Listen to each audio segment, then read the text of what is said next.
ஞானானந்தமயம் தெய்வம் நிர்மலஸ்படிகாகிருதியும் ஆதாரம் சர்வ வித்யாநாமய கிரீவம் பாஸ்மகே. நேயர்கள் அனைவருக்கும் அஸ்ட்ரோ கேஎஸ் ஐயங்காரின் பணிவான நமஸ்காரங்கள். 17/11/2025 6/3/2026 வரலாம் உண்டான காலகட்டத்தில், அதாவது கார்த்திகை மாதம் 1ஆம் தேதி விஸ்வாவசு வருஷம் பார்த்தலையானால் திங்கட்கிழமை சனி, அதாவது திங்கட்கிழமை பிரதோஷ காலம், சோமவார பிரதோஷ காலம், மிகவும் வசந்த காலம். அந்த காலகட்டத்தில் சனி பகவான் கும்பராசியில் பூரட்டாதி நட்சத்திரம் 1ஆம் பாதத்தில் வக்ர நிவர்த்தி அடைகிறார். சரி, முதல்ல சனி பகவானுக்கு ஒரு வணக்கங்களை தெரிவிச்சுக்கலாம். நீலாஞ்சன சமாபாசாம் ரவிபுத்திரம் ஜமாகிருஜம் சாயா மார்த்தாண்ட சம்போதம் தம் நமாமி சனேஸ்வரம். சனி பகவானை வணங்கிக் கொள்ளும். சனி பகவான் காரகத்துவம் அப்படின்னு சொல்லுவோமே, ஆனால் அவர் பொதுவாகவே சனி பகவானை ஆயுள் காரகன் அப்படின்னு ஜோதிட சாஸ்திரம் சொல்கிறது. ஆயுள் காரகன், அதை தவிர உங்களுடைய வேலை, அதை தவிர உங்களுடைய 10ஆம் இடம்னு சொல்லக்கூடிய பதவி, புகழ், அந்தஸ்து, கௌரவம், இது எல்லாத்துக்குமே அவர் தான் காரகத்துவத்தை கொடுக்குறார். அது தவிர உங்களுடைய தொழில், ஜீவனம் அப்படின்னு சொல்லக்கூடியது, கடன், நோய்வாய்ப்படுதல், அது தவிர ஹாஸ்பிட்டலில் போய் அட்மிட் ஆகிறது, அசிங்கப்படுறது, அடுத்தவாகிட்ட அவமானப்படுறது, முடிஞ்ச வரலும் மறைஞ்சி வாழக்கூடிய காலகட்டம். இது எல்லாம் இருந்தாலும் ஒரு பக்கம் பார்த்தோம்னா சனீஸ்வரனால் போராளி குணம் வரும். உங்கள் பின்னாடி மக்களினுடைய செல்வாக்கு அதிகமாகும். சனி பகவான் எப்பொழுதுமே சனி கொடுக்கணும்னு நினைச்சா யாராலையும் தடுக்க முடியாது. சனி பகவானுடைய அதாவது சனி பகவானுடைய தசாபுக்திகளில் தான் பெரிய பெரிய தலைவர்கள்லாம் பெரிய இடத்தை பிடிச்சிருக்கக்கூடிய காலகட்டமாக பார்க்குறோம். இந்த சனி பகவானின் காலகட்டத்தில் பார்த்தீங்கன்னா மக்களினுடைய செல்வாக்கை பெறக்கூடிய வாய்ப்புகள் மிகவும் அதிகம். இந்த லோயஸ்ட் பீப்புள் பிலீவ் பண்ணக்கூடிய அளவுக்கு சனினுடைய காரகத்துவம் நல்லபடியாகவே அமையும். கீழ்த்தட்டு மக்களை நிச்சயமாக பயப்படுத்தக்கூடும், வசியப்படுத்தக்கூட நல்ல ஒரு ஏற்றமான விஷயங்களை இந்த சனி பகவான் கொடுப்பார். போராளி குணம் இருக்கும். எந்த ஒரு விஷயத்திலையும் நேர்மை தன்மையை எடுத்து வெளியே கொண்டு வருவார். இதன் மூலியமாக பார்த்தாலேயானால் எந்த இடத்துல நேர்மை தன்மை இருக்கணுமோ இந்த லோயர் மாஸில் அதை எடுத்து வெளியில் கொண்டு வரணும் அப்படின்றது தான் அவருடைய முக்கியமான இது. கீழ்த்தட்டு மக்களுக்கு மிகவும் ப்ரொடெக்ஷனாக இருக்கக்கூடிய, மிகவும் அதாவது அவர்களுக்கு ஹெல்ப் பண்ணக்கூடிய, ரொம்ப இதுவாக இருக்கக்கூடிய ஒரு காரகட்டமாக இருக்கக்கூடும். அதனால் சனி திசை வரும்போது பார்த்தாலேயானால் கீழ்த்தட்டு மக்களுக்கு நம்ம ஏதாவது ஹெல்ப் பண்ணணும், அந்த மாதிரியான பொசிஷன்ஸில் இருந்தோமே ஆனால் கண்டிப்பாக நம்மளுக்கு சனி பகவானுடைய தாக்கம் நிச்சயமாக கம்மியாக இருக்கும். சரி, இப்போ சனி பகவான் அப்படின்னு சொல்லும்போது மகர கும்ப 2 ராசிக்கும் அவரே அதிபதி. 10, 11ஆம் வீடு, 10ஆம் இடம் அப்படின்னு சொல்லக்கூடிய இடம் அப்படின்றது உங்களுடைய ஜீவனஸ்தானம், ஜீவனம், ஆயுள், இது ரெண்டுத்துக்கும் காரகத்துவம் வச்சு இருக்கக்கூடியவர் சனி. சரி, இந்த சனி கெடுதல் மட்டும்தான் பண்ணுவாரா அப்படின்னா அப்படி இல்லை. சனியை வைத்து நிறைய நன்மைகளும் உண்டு. சனியை வைக்கிறதுனால பார்த்தாலேயானால் ஒரு அரசாங்கத்தினுடைய உயர் பதவியில் வரக்கூடிய வாய்ப்பு, அரசாங்கத்தின் மூலியமாக பெரிய இடத்துல போய் உட்கார்றது, அதை தவிர மக்களின் செல்வாக்களை அதிகமாக பெறுறது, மக்களின் செல்வாக்குகள் மூலியமாக அதீத உயரத்தை அடையக்கூடிய வாய்ப்புகள், மக்களால் போற்றப்படக்கூடியவர், அந்த மாதிரியான விஷயங்கள்லாம் இந்த சனி உச்சமாக இருந்தோ, ஆட்சியாக இருந்தோ, சுபர்கள் பார்த்தோ இருந்ததே ஆனால் நல்ல ஒரு ஏற்றம் இருக்கும். போராளி குணம் அதிகமாக இருக்கும். சனி ஆட்சி உச்சம் பெற்றால் பொதுவாகவே போராளி குணம் அதிகமாக இருக்கும்.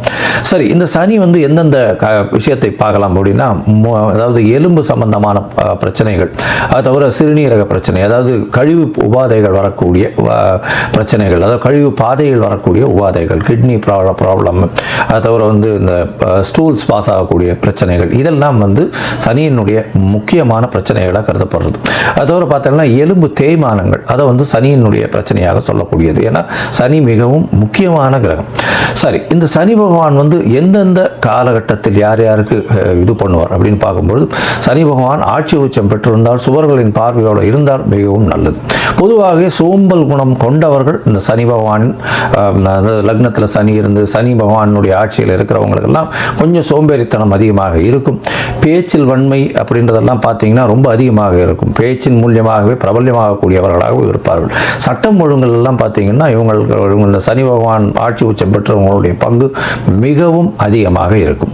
சரி, இப்போ பார்த்தாலேயானால் சனி பகவான் வக்கர நிவர்த்தி அடைகிறார். இந்த வக்கர நிவர்த்தி அடைகிறதுனால என்ன அப்படின்னு பார்த்தீங்கன்னா, இவ்வளவு நாளாக அவருடைய வேகம் கம்மியாக இருந்தது, அதன் மூலியமாக பலன்களும் கம்மியாக இருந்தது. இப்பொழுது பார்த்தீர்களேயானால் அவருடைய பலன்கள் மிகவும் அதிகமாக இருக்கும். ஏன்னா அடுத்த ஒரு கிட்டத்தட்ட கிட்டத்தட்ட ஒரு 4 மாத காலம் தான் வந்து இருக்க போகிறார். அதற்கு பிறகு அவருக்கு சனி பெயர்ச்சி 6/3/2026 வருது.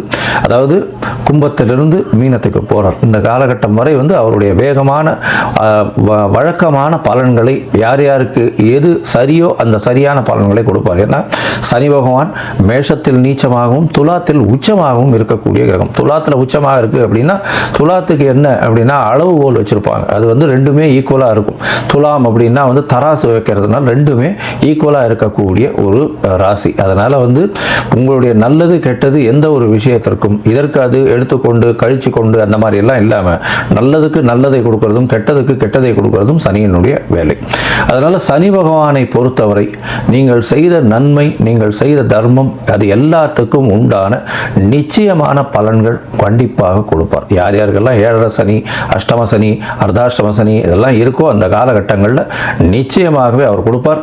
இந்த காலகட்டங்களை தாண்டி வந்தவங்களுக்கு அதனுடைய பிரச்சனைகள் என்ன, அது எப்படி எப்படிலாம் மாற்றங்களை உங்கள் வாழ்வில் கொடுத்தது அப்படின்றது உங்களுக்கு நல்லாவே தெரியும். சரி, இப்போ சனி பகவானுக்கு உண்டான எளிய பரிகாரம் என்ன? ஒருவேளை சனி பகவான் உங்களுடைய ராசிக்கு நல்லபடியாக இல்லை அப்படின்னா என்ன எளிய பரிகாரம் அப்படின்னு பார்த்தோம்னா, அருகில் இருக்கக்கூடிய பிள்ளையார் கோவிலில் போய் உங்களால் முடிஞ்சது தயிர் சாதம் விநியோகம் பண்ணுங்க. அதாவது சனிக்கிழமை அன்னைக்கு காகத்துக்கு சுடசாதம் வைங்க. குளிச்சுட்டு பெருமாளை காமிச்சிட்டு அதுக்கப்புறம் சுடசாதம் காகத்துக்கு வைங்க. அது தவிர சனிக்கிழமை எள்ளு விளக்கு போடுங்க. யாருக்கு? சனி பகவானுக்கு எள்ளு விளக்கு போடுங்க. ஒரு 8 எள்ளு விளக்காவது போடுறது ரொம்பவும் முக்கியம். 8 பிரதட்சணம் வர்றதும் ரொம்பவும் முக்கியம். அது தவிர பார்த்தோம்னா சனி பகவான் அப்படின்னு சொல்லும் போதே காகத்துக்கு உண்டான விஷயங்கள், காகத்துக்கு உண்டானது, அதாவது சாதம் வைக்கிறது, காகத்துக்கு உண்டான வடித்த சாப்பாடு, புது சாதம் வந்து சனிக்கிழமை வைக்கிறது ரொம்பவுமே முக்கியம். அது தவிர தோல் சம்பந்தப்பட்ட, இரும்பு சம்பந்தப்பட்ட தானங்கள் கொடுங்க உங்களால் முடிஞ்சது. அது தவிர முடவன் கிரகம்னு சொல்லக்கூடியதுனால கால் உடைந்த, கால் இது இல்லாமல் பேரலைஸ் ஆகிருக்கிறவா, கால் ஊனமுற்றவர்கள், அவர்களுக்கு உங்களால் முடிஞ்ச அளவுக்கு எந்த அளவு ஹெல்ப் பண்ணுறதுனாலும் பண்ணுங்க. சாப்பாடு பணம் மட்டும் கொடுக்காதீங்க. ஏன்னா இந்த காரகத்துவத்துக்கு நீங்கள் தானம் கொடுக்க வேண்டியதுன்னு பார்த்தேன்னா நல்லெண்ணெய் கொடுக்கலாம், தயிர் சாதம் கொடுக்கலாம், கருப்பு துணி கொடுக்கலாம். அதை தவிர பார்த்தாலேனால் எள்ளு கொடுக்கலாம். அதை தவிர உங்களால் முடிஞ்சது தோல் சம்பந்தப்பட்ட விஷயங்கள், அதாவது தோல்னா இந்த leather shoes, sock, leather purse, இந்த மாதிரியான விஷயங்கள் கொடுக்கலாம். லெதர் பேக் கொடுக்கலாம், லெதர் கோட் கொடுக்கலாம், லெதர் க்ளவுஸ் கொடுக்கலாம். அதை தவிர வந்து இரும்பு சம்பந்தப்பட்ட விஷயங்கள், அதாவது உடல் உழைப்பை நம்பி இருக்கிறவர்கள், அதாவது வீடு இருக்கிறவர்கள், அதை தவிர வந்து இப்போ அந்த சுவேஜ், இந்த மாதிரியான விஷயங்கள், கீழ்த்தட்டு வேலைகள் செய்பவர்கள், அவர்களுக்கெல்லாம் உங்களால் முடிஞ்சது ஷூஸ் வந்து வாங்கி கொடுக்கலாம். இரும்பு சம்பந்தப்பட்ட அந்த பாண்டு, மம்முட்டி, அந்த மாதிரியான விஷயங்கள் வாங்கி கொடுக்கறதன் மூலியமாக சனி பகவானுக்கு செய்யக்கூடிய பிரீத்தியாக இது எடுத்துக்கொள்ளப்படும். இரும்பு சம்பந்தப்பட்ட இந்த இரும்புன்னா ஆணி, அந்த மாதிரி சுத்தி, உளி, இதெல்லாம் வாங்கி தானமாக சனிக்கிழமை கொடுக்கலாம். நல்லெண்ணெய் தானமாக வாங்கி சனிக்கிழமை கொடுக்கலாம். சரி, இந்த காலகட்டத்தில் உங்களுக்கு என்னென்ன விஷயங்கள் நடக்கும் அப்படின்னா, சனி பகவான் கும்பராசியில் இருக்கார். கும்பராசியிலிருந்து அவருடைய பார்வை அப்படின்னு சொல்லக்கூடியது சமசப்தம பார்வை அப்படின்னு சொல்லக்கூடியது சிம்மத்தில் விழும். அதாவது 7ஆம் இடம். 7ஆம் இடம் எல்லா கிரகங்களுக்குமே உண்டு. அதை தவிர வந்து பார்த்தீங்கன்னா அதீதமான பார்வைன்னு சொல்லக்கூடியது 3ஆம் இடம் மற்றும் 10ஆம் இடம். இது வந்து சனி பகவானுக்கு உண்டான விசேஷ பார்வைகள். 3ஆம் இடம்னு சொல்லக்கூடியது மேஷத்தையும், 10ஆம் இடம்னு சொல்லக்கூடியது விருச்சிகத்தையும் சனி பகவான் பார்க்கிறார். இந்த காலகட்டத்தில் சனி பகவானின் பார்வையில் படக்கூடிய ராசிகளுக்கும் சிறு சிறு பிரச்சனைகளும் கண்டங்களும் வரக்கூடிய வாய்ப்புகள் மிகவும் அதிகம். சரி, இந்த காலகட்டத்தில் சனி பகவானுக்கு உண்டான எளிய, அதாவது காயத்ரி மந்திரம்னு சொல்லக்கூடியது ஓம் சனேஸ்வராய வித்மஹே சாயா புத்ராய தீமஹி தன்னோ சனேஸ்வர பிரசோதயாத்து அப்படின்றத ஒரு 8 தரம் ஒரு நாளைக்கும் சொல்லிட்டு வாங்க. நான் என்னுடைய யூடியூப் சேனல்லையும் வந்து அதை லிங்க் போடுறேன், பாருங்க. அதை பார்த்து 8 தரம் சொல்லிட்டு வாங்க. உங்களுக்கு வரக்கூடிய பிரச்சனைகள் எல்லாமே சூரியனை கண்ட பனி போல நிச்சயமாக கரைந்து போகும். சரி, இப்போ மேஷம் முதல் மீனம் வரை ஒரு ராசியாக சனி பகவானுடைய பெயர்ச்சி, அதாவது வக்ர நிவர்த்தி எந்த மாதிரியான மாற்றத்தை கொடுக்கும் அப்படின்றத பார்ப்போம். உங்களுக்கு ஜோதிடத்திற்கு, அதாவது அஸ்ட்ராலஜிக்கல் கன்சல்ட் வேணும் அப்படின்னா, ஜோதிடத்திற்கு உண்டான கன்சல்டேஷன் வேணும்னா நீங்கள் உங்களுடைய date, time, place of birth, உங்களுடைய பெயர், உங்களுடைய தாய் தகப்பனார் பெயர் எனக்கு அனுப்பி வைங்க. என்னுடைய கட்டணம் என்னன்னு சொல்கிறேன். அந்த கட்டணத்தை நீங்கள் அனுப்பிச்சுட்டு அதற்கு பிறகு உங்களுக்கு நான் அப்பாயின்மெண்ட் தரேன். உங்களுடைய ஜாதகத்தை போட்டு அதில் சந்தி இருக்கா அப்படின்றத பார்த்துட்டு அதற்கு அதுக்கப்புறம் உங்கள் ஜாதகத்தை போட்டு அவங்களுடைய டிஸ்கஷன் பண்ணுறேன். இப்போ நிறைய பேர் 50 வயசு 60 வயசு ஆனவாள்லாம் கூட சந்தி இருக்கிறது தெரியாமையே ரிஷபராசி மிருகசீரிஷ நட்சத்திரம் நினச்சிட்டு இருப்பா, ஆனால் மிதுன ராசி மிருகசீரிஷத்தில் இருப்பா. அதாவது உடைந்த நட்சத்திரங்கள்லையும் சரி நட்சத்திர பாதங்கள்லையும் மாற்றங்கள் அதிகமாக இருக்கும். இதனால் வந்து உங்களுக்கு இப்போ நல்ல தசை நடக்கிறது நினச்சிட்டு இருப்பீங்க, தசை ஒன்றும் கை கொடுக்காது, பெரிய பிரச்சனையில் மாட்டிட்டு இருப்பீங்க. சரி, இப்போ மேஷம் முதல் மீனம் வரை ஒரு ராசியாக சனி பகவான் வக்ர நிவர்த்தியினுடைய பலன்களை பார்க்கலாம். ரிஷபம், கிருத்திகை, ரோகிணி, மிருகசீரிஷம் இந்த 3 நட்சத்திரம் 9 பாதங்களை கொண்ட ராசி. ராசியின் அதிபதினு சொல்லக்கூடியவர் சுக்கிரன். இந்த ரிஷபராசிக்கும் துலா ராசிக்கும் சனி பகவான் மிகவும் யோகர். ஏன்னா அதாவது சொல்லப்போனால் 9 10 தர்மகர்மாதிபதி யோகத்தை கொடுக்கக்கூடியவர் அவர். 9 10 அதிபதி. அதனால் மிகப்பெரிய யோகர் இந்த ரிஷபத்திற்கும் துலாத்திற்கும். இருப்பினும் இப்போ கோச்சார பிரகாரம் பார்த்தாலேனால் உங்களுடைய ராசிக்கு 10ஆம் இடத்துல வரும். 9ஆம் அதிபதியும் 10ஆம் இடத்துல, 10ஆம் அதிபதியும் 10ஆம் இடத்துல. இப்போ வந்து ஆட்சி பெற்று போய் வக்கர நிவர்த்தி அடைகிறார். ரொம்ப பெரிய விசேஷம் என்னன்னா 10ஆம் இடம்னு சொல்லக்கூடியது தொழில் ஸ்தானம், ஜீவனஸ்தானம். இந்த ஜீவனஸ்தானத்திலேயே வந்து இருக்கிறதுனால சனி பகவான் நல்ல ஒரு ஏற்றங்களை கொடுப்பார். அதாவது வேலையில் பெரிய ஏற்றம், தொழிலில் பெரிய ஏற்றங்கள் இருக்கக்கூடிய காலகட்டமாக அமையும்.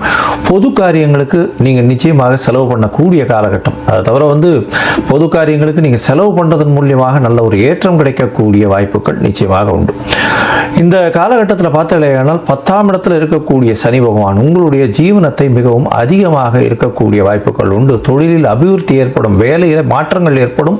மாற்றங்கள் அப்படின்னா ஏற்றத்தோடு இருக்கும். உங்களுக்கு வந்து ப்ரமோஷன் கிடைக்கக்கூடிய வாய்ப்பு, இருக்கக்கூடிய வேலையிலேயே ப்ரமோஷன் இருக்கும். வேலையில் வந்து வெளிநாடு, வெளியூர், வெளிமாநிலம் செல்லக்கூடிய வாய்ப்புகளை கொண்டு வந்து கொடுப்பார். ஏன்னா 10ஆம் இடத்தை வந்து 10ஆம் இடத்தில் ஒரு பாவியாவது இருக்கணுன்றது ஜோதிட சாஸ்திரம். அதுவும் சனி ஆட்சி பெற்று போயிருக்கார். இது இவ்வளோ நாளாக வந்து எம்என்சி கம்பெனிலலாம் வெயிட் பண்ணியிருந்தீங்க, பார்க்கணுன்னு இருந்தீங்கன்னா கண்டிப்பாக எம்என்சி கம்பெனியில் உங்களுக்கு வேலை கிடைக்கக்கூடிய வாய்ப்புகள் இந்த காலகட்டத்தில் உண்டு. தொழிலில், சொந்தமான தொழிலில் பெரிய அபிவிருத்தி இருக்கும். அதுவும் வந்து கலைத்துறையில் இருக்கிறவங்களுக்கெல்லாம், ஃப்ளாஷ் இண்டஸ்ட்ரின்னு சொல்லக்கூடிய திரைக்கு முன்னால் வந்து செல்லக்கூடிய இவர்கள் கலைஞர்களுக்கெல்லாம் பெரிய ஏற்றம் கிடைக்கக்கூடிய காலகட்டம். புதிதாக திரைக்கலைஞர்களுக்கு இப்போ வந்து இது புக் ஆகும். அவங்களுக்கு வந்து புது படங்களோ புது சீரியல் இந்த மாதிரியான விஷயங்கள், சின்னத்திரை பெரிய திரை நடிகர் நடிகைகளுக்கெல்லாம் நல்ல ஒரு ஏற்றமான காலமாக இந்த காலகட்டம் அமையப்போகிறது. இதோட பார்த்தோம்னா டெக்ஸ்டைல் இண்டஸ்ட்ரியில் இருக்கிறவங்களுக்கு பெரிய ஏற்றம் கிடைக்கக்கூடிய காலகட்டம். என்னடா அது 10ஆம் இடத்துல வந்து சனி பகவான் இருக்கார். டெக்ஸ்டைல் இண்டஸ்ட்ரியை பற்றி சொல்கிறாருன்னா 10ஆம் இடத்துல இருக்கக்கூடியது ஜீவனஸ்தானம், தொழில். அதாவது துணியை சார்ந்த தொழிலாக இருந்ததுன்னா பெரிய ஏற்றத்தை கொடுக்கக்கூடிய வாய்ப்புகள் நிச்சயமாக உண்டு.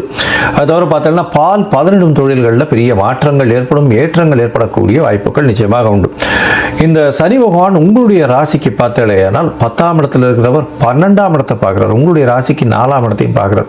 அதோட உங்களுடைய ராசிக்கு பார்த்தோம்னா சம சப்தமத்தையும் பார்க்குறார். இந்த காலகட்டத்தில் உங்களுடைய ராசிக்கு 12ஆம் இடத்தை பார்க்கறதுனால வெளிநாடு போயிட்டு வரக்கூடிய வாய்ப்பு உண்டு. என்ன சார் இது சனி பகவான் 12ஆம் இடத்தை பார்க்கறதுனால வெளிநாடு போக முடியுமானா கண்டிப்பாக 12ஆம் இடத்துல அயன சயன போக ஸ்தானத்தினுடைய அந்த காரகத்துவத்தையும் இவர் தான் பார்க்குறார். அதை தவிர வந்து இந்த 12ஆம் இடம்னு சொல்லக்கூடியது வந்து மறைந்து வாழக்கூடிய இடம், ஹாஸ்பிட்டல் அந்த மாதிரியான விஷயங்கள் இருக்கக்கூடிய இடத்த சொல்லக்கூடியது. இந்த மாதிரி விஷயங்கள்ல ஹாஸ்பிட்டல் அந்த மாதிரி விஷயத்தில் இருக்கிறவங்க, ஹாஸ்பிட்டல் சம்பந்தப்பட்டு இருக்கக்கூடியவர்கள், இந்த ரிஷபராசிக்காரர்களுக்கு பெரிய ஏற்றம் இருக்கக்கூடிய காலகட்டமாக அமையும். அதை தவிர பார்த்தோம்னா 12ஆம் இடத்துல வந்து சனி இருக்கிறதுனால தூக்கத்தை கெடுப்பார். என்ன சார் இது இப்படி சொல்லிட்டீங்கன்னா, தொழிலில் அபரிமிதமான ஏற்றம் இருக்கும் அப்படின்னு சொல்லும் பொழுது கண்டிப்பாக தூக்கமின்றி அந்த தொழிலை பார்க்கக்கூடிய வாய்ப்புகள் மிகவும் அதிகம். அதை தவிர பார்த்தோம்னா வெளிநாடு இம்போர்ட் எக்ஸ்போர்ட் பிஸ்னஸ் பண்ணுறவங்களாம் பெரிய ஏற்றம் கிடைக்கும். அதை தவிர இந்த கடல் வாழ் உயிரினங்கள் அந்த மாதிரியான விஷயங்கள் பார்க்குறவங்களுக்கு நல்ல ஒரு ஏற்றம் இருக்கக்கூடிய காலகட்டம். தொழிலில் பார்த்தீங்கன்னா இந்த எண்ணெய் எடுக்கக்கூடிய தொழில், அதை தவிர இரும்பு சம்பந்தமான, ஸ்டீல் சம்பந்தமான தொழில்களில் இருக்கிறவங்களுக்கு பெரிய ஏற்றம் கிடைக்கக்கூடிய வாய்ப்பு. 4ஆம் இடத்தை சனி பகவான் பார்க்குறார். 4ஆம் இடத்தை சனி பகவான் பார்க்கும்போது படிப்பில் சிறு சிறு தடைகள் வரக்கூடிய வாய்ப்புகள் நிச்சயமாக உண்டு. அதனால் வந்து பார்த்தாலேயானால் இந்த மாணவர்களுக்கு, மாணவர் சமூகத்திற்கு தடைகள் இருக்கக்கூடிய வாய்ப்புகள் உண்டு. தாயின் உடல்நிலையில் சற்று கவனமாக இருக்கிறது நல்லது. உங்களுடைய சுகங்கள் கிடக்கூடும். அதை தவிர வந்து பார்த்தோம்னா வீடு வாசல் வாங்கணும் அப்படின்னு நினைக்கிறவர்களுக்கு சற்று தடங்கள் வரக்கூடிய வாய்ப்புகள் நிச்சயமாக இருக்கும். ஏன்னா 4ஆம் இடம் அப்படின்னு சொல்லக்கூடியது வீடு, மனை, வாகனம் இதெல்லாம் வாங்கக்கூடிய ஸ்தானமாக சொல்லக்கூடியது. வாகனம் வாங்கக்கூடிய வாய்ப்புகள் உண்டு. வீடு மனை வாங்கக்கூடிய வாய்ப்புகளில் தட்டி போகும். அது தவிர தாயின் ஸ்தானம் சொல்லக்கூடிய தாயின் உடல்நிலையில் சற்று பின்னடைவு இருக்கும். படிக்கக்கூடிய மாணவர்களுக்கு சற்று பின்னடைவு இருக்கக்கூடிய வாய்ப்பு. ஏன்னா புரிதல் இல்லாமல் இருக்கும். ஒரு தடவைக்கு 4 தடவை படிக்கிறது நல்லது. மறதி கொஞ்சம் அதிகமாக இருக்கக்கூடிய வாய்ப்பு நிச்சயமாக உண்டு. சோம்பேறித்தனம், சோம்பல் அதிகமாக இருக்கக்கூடிய காலகட்டம். உங்களுடைய ராசிக்கு பார்த்தோம்னா சமசப்தமத்தையும் 10ஆம் பார்வையில் பார்க்கிறார் சனி பகவான். சப்தமத்தை பார்க்கறதுனால எதிர்பாலினத்தவர் மூலியமாக சிறு சிறு பிரச்சனைகள் வரக்கூடிய வாய்ப்புகள் உண்டு. அது தவிர கணவன் மனைவிக்குள்ள பிணக்கு வரக்கூடிய வாய்ப்புகள் நிச்சயமாக உண்டு. அது தவிர பார்த்தீங்கன்னா பார்ட்னர்ஷிப் தொழிலில் சிறு சிறு தொல்லைகள் ஏற்படும். சரி, மொத்தத்தில் பார்க்கும்போது இந்த ரிஷபராசிக்காரர்களுக்கு தொழிலில் அபரிமிதமான ஏற்றம் இருக்கும். தொழிலில் நல்ல ஒரு ஏற்றம், செய்யக்கூடிய வேலையிலையும் மாற்றம் இருக்கும். அதில் உயர் பொறுப்புகள் வரக்கூடிய வாய்ப்பு, ப்ரமோஷன் கிடைக்கக்கூடிய வாய்ப்பு, அதன் மூலியமாக பணவரவு அதிகமாக இருக்கக்கூடிய வாய்ப்பு இருக்கும். தூக்கம் நிச்சயமாக கெடும். அதை தவிர உடல் ஆரோக்கியத்தை நல்லபடியாக பார்த்துக்கோங்க. உங்களுடைய சுகங்கள் சற்று கிடக்கூடிய வாய்ப்பு, தாயின் உடல்நிலையில் சற்று பின்னடைவு இருக்கக்கூடிய வாய்ப்புகள் நிச்சயமாக உண்டு. அதை தவிர படிக்கக்கூடிய மாணவர்கள் ஒரு தடவைக்கு 4 தடவை படிக்கிறது நல்லது. ஏன்னா உங்களுடைய ராசிக்கு 4ஆம் இடத்தை பார்க்கறது கல்வி ஸ்தானம்னு சொல்லக்கூடியது. அதனால சிறு சிறு மறதி வரக்கூடிய வாய்ப்புகள் நிச்சயமாக உண்டு. உங்களுடைய ராசிக்கு பார்த்தீங்கன்னா எதிர்பாலினத்தவர் மூலியமாக சிறு சிறு தொல்லைகள் வரக்கூடிய வாய்ப்புகள் உண்டு. அதை தவிர பார்ட்னர்ஷிப் பிஸ்னஸில் பின்னடைவு இருக்கக்கூடிய வாய்ப்புகள் நிச்சயமாக இருக்கும். பார்ட்னருடைய கை ஓங்கி இருக்கக்கூடிய வாய்ப்புகள் நிச்சயமாக இருக்கும். இந்த காலகட்டத்தில் பார்த்தீங்கன்னா நீங்கள் அருகில் இருக்கக்கூடிய குச்சனூர் போயிட்டு வாங்க. சனி பகவானுக்கு உண்டான கோவில் இருக்கக்கூடிய இடம் அது குச்சனூர். அந்த குச்சனூரில் போய் மாதுளம்பழம் சனீஸ்வரனுக்கு உண்டான பழம்னு சொல்லக்கூடியது. அந்த சனீஸ்வரனுக்கு உண்டான பழம்ன்றதுனால மாதுளம்பழம் வாங்கி உங்களால் எவ்வளவு முடியுமோ அது தானம் பண்ணுங்க. அது கீழ்த்தட்டு மக்களுக்கு தானம் பண்ணுவோம். இதன் மூலியமாக சனி பகவானால் ஏற்பட்ட பிரச்சனைகள் எதுவாக இருந்தாலும், உங்களுடைய தசாபுக்தி சரியில்லைனாலும் நிச்சயமாக இந்த சனி வக்கர நிவர்த்தி நல்ல ஒரு ஏற்றத்தை உங்களுக்கு கொடுக்கும்.